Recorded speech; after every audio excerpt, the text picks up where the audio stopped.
Hello, Sophie and Ali. What are both of your respective favorite things about your new movie, August of 22? My favorite thing about our movie was behind the scenes. It was the set that we had. We had mostly queer, all female team members, and it was one of the safest and most fun sets. And maybe some of that was imbued into the movie itself. So maybe people can feel that joy and that love that was on that set.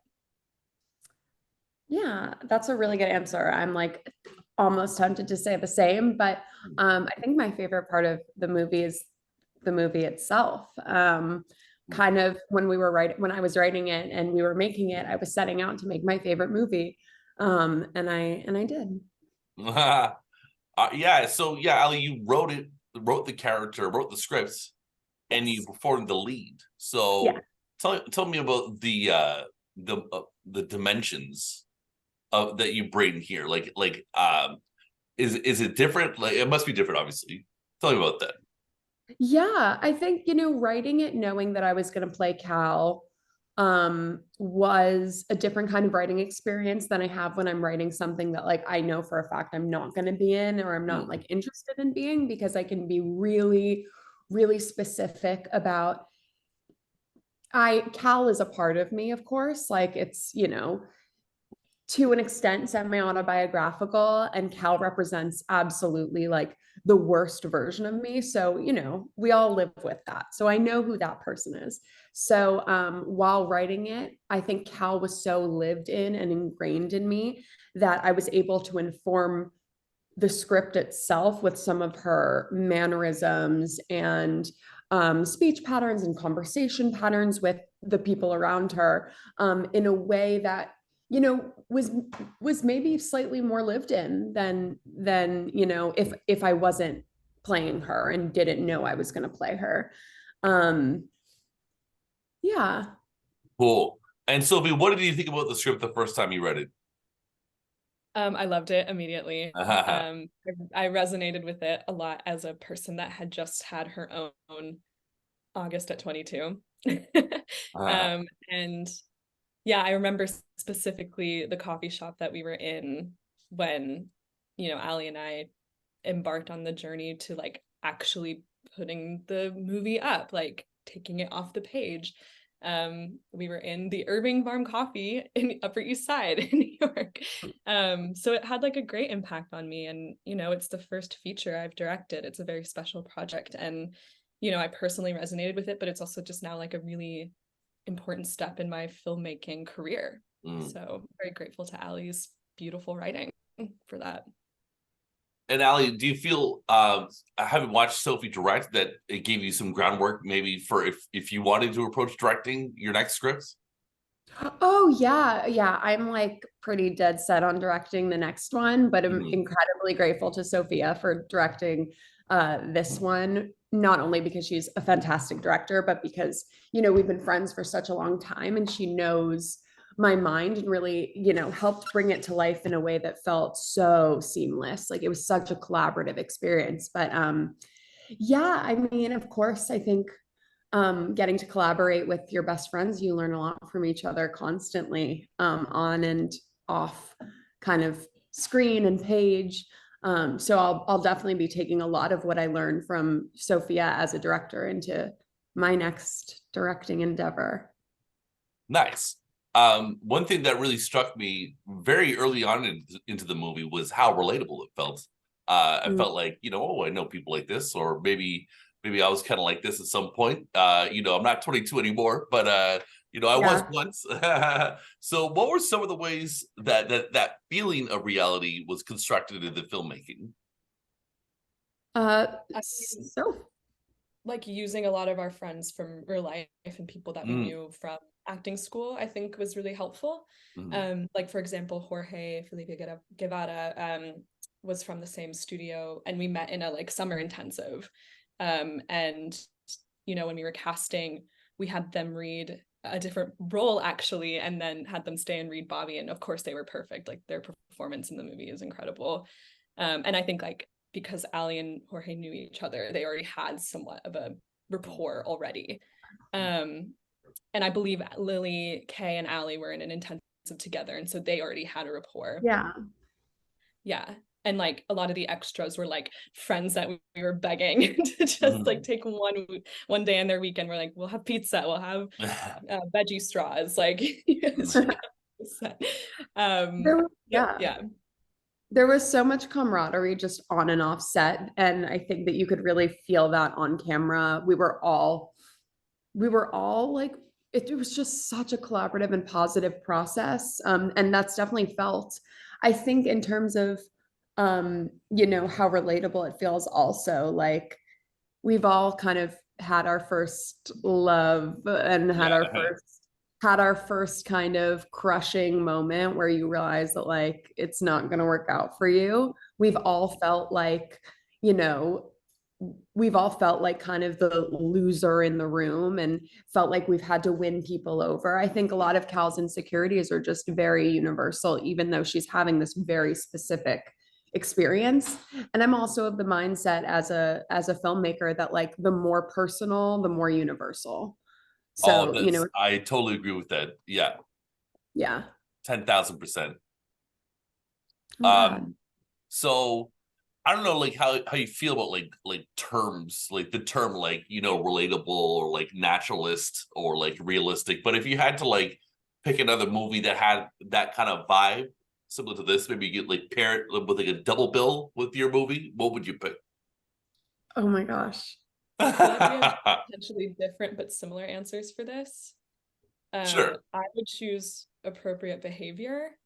Okay. I think that would be like a perfect double feature with this movie.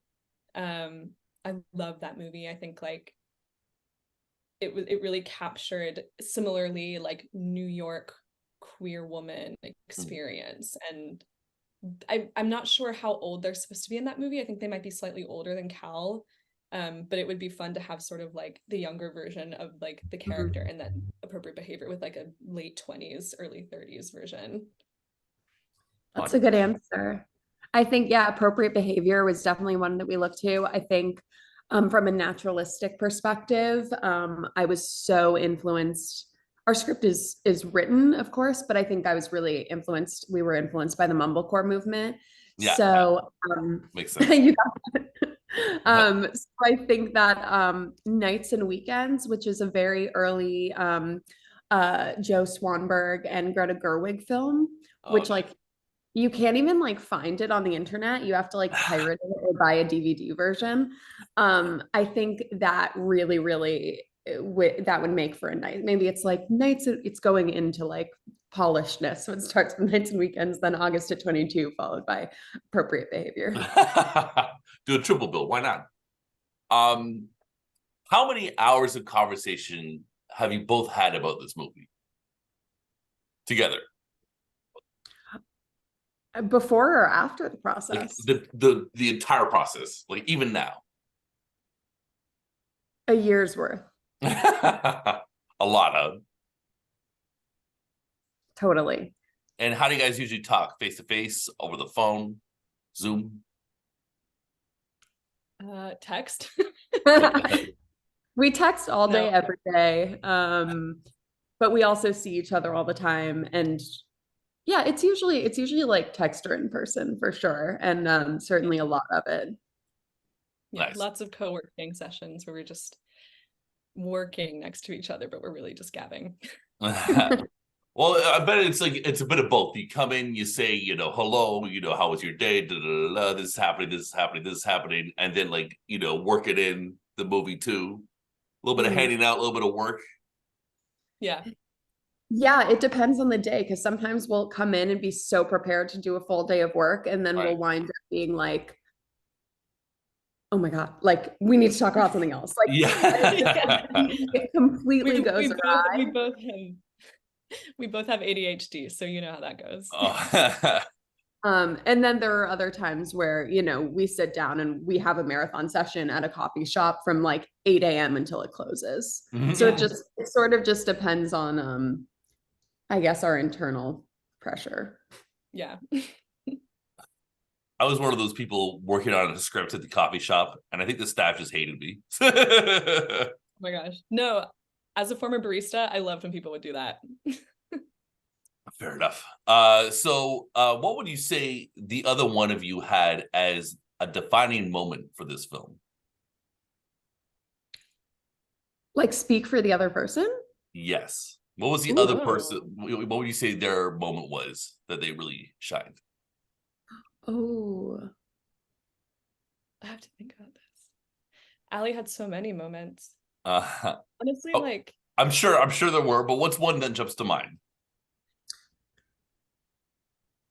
I think for Sophia, or one that resonates with me for Sophia, is after I had asked her to direct, it took about 24 hours for Sophia to like process that. And then it was like, go train. Like she took it in stride in a way that I was like, like I made the best decision of my life. Like by the end of that week, she was like, I found a producer. Oh, I started working on a shot list. Like, let's sit down and like, you know, re-examine some of these scenes. Like she just was, you know, all in once she took on that role. So that was just really amazing to see. And she was, you know, such a proactive, fantastic director. And I loved seeing the way that she would in rehearsals in tandem be directing the actors and also working with our DP who sat in on rehearsals to start like working on camera movements as we were going. So I would just say, you know, the pre-production period was a really shining moment for Soph, but she shined the whole time. nice. I have two for Allie, one as a writer and one as an actor. Um, That's honestly, fair. from the beginning, Allie's like confidence in her script was something that was like extremely inspiring to witness. And a reason why I really wanted to help her make this. Because if you don't believe in yourself, like it's not gonna happen in indie filmmaking. Like there are so many people that are gonna say no, and you have to be your own yes man. And she's very good at that, and I'm like always like really struck by it. And for as an actor, this when we shot the scene, it's like a 9-minute scene with Jacob and Cal in the bedroom, in his like childhood bedroom. Just seeing her, like I don't think that she had a bad take when we did that. Like it was just it's a lot asking an actor to do a 9-minute scene like that when it's so intense and so intimate and uncomfortable. And she just took it in stride and killed it every single time. And like I was very impressed, and like it's something that is like seared into my memory as like when I think of like how amazing of an actress Allie is, like that's a specific moment for me. Thanks, Sophia. Cool. Yeah, Ali, I'm curious about your writing process. How did you go about writing scenes? Would you sort of outline things? Did you do like a beat sheet like at the beginning? Does that change like 1,000 times? Tell me a little bit about that, and maybe just to distill like what you learned from the process that yeah might be helpful for some other people. Sure. Yeah. So I definitely had, it started out as this like kind of mishmash of all these random scenes that I had written that just felt like moments that had to be down. And then, you know, I kind of took a step back and examined what I'd been doing. And I was like, oh, I'm writing a movie. And then from there, you know, finding the arc, finding the real, like, what's the story here? I worked through a lot of beat sheets. I would kind of, as I'm an actor, so I would like kind of improv the scene before I wrote it, or as I was writing it, I'd be like speaking it out loud in each of the characters' voices.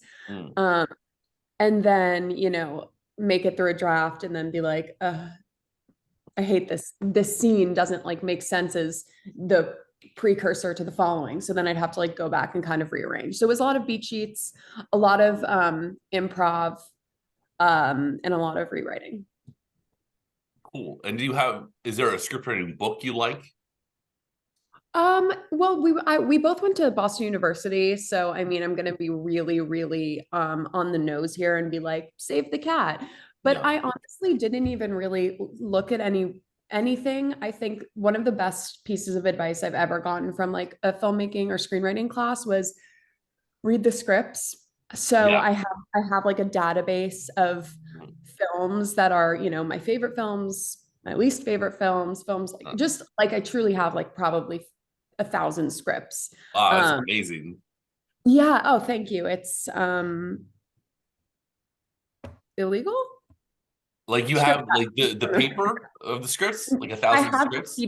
PDF versions. Okay, that's a lot of But paper. A thousand no. scripts.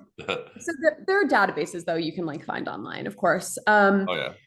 But more importantly, I just like read a ton of scripts and let that inform how I write. And then also watching a bunch of movies. I think that helped me more than any book necessarily. Yeah. What's your favorite movie? My favorite movie is it are three movies. It's the Before trilogy. Oh, okay. Yeah. Nice. Um, thank you. For sure, definitely it's the Before trilogy. And then I think Juno is really close. Mhm. Um, second, and I also really love like Hedwig and the Angry Inch, which is this like John Cameron Mitchell kind of cult classic about a No idea. oh yeah, I love that movie. Anyway, So, what about you, Sophia? What are your favorite movies?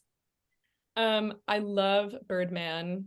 I love The Young Girls of Rochefort. It's this like 60s French insane, zany, whimsical musical by Jacques Uh-huh. Demy. Um, it's I love it. It's Mhm. crazy.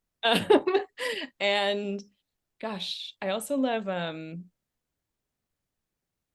I can't think of anything right now. I always have a list. Oh, 8 and a Half by Fellini. Nice. Those, Yeah. yeah, those are my three favorites, I think. Good picks. I'm impressed. Sophia and Ali, thanks for your time. Do either of you have a final thought you'd like to end this interview with? we would love for you to check out our movie. We're available now for pre-sale on Apple TV and then available everywhere on July 25th. Okay, that's perfect. Thank you so much, guys. Have a nice day. Thank you so Thank much. you. My pleasure.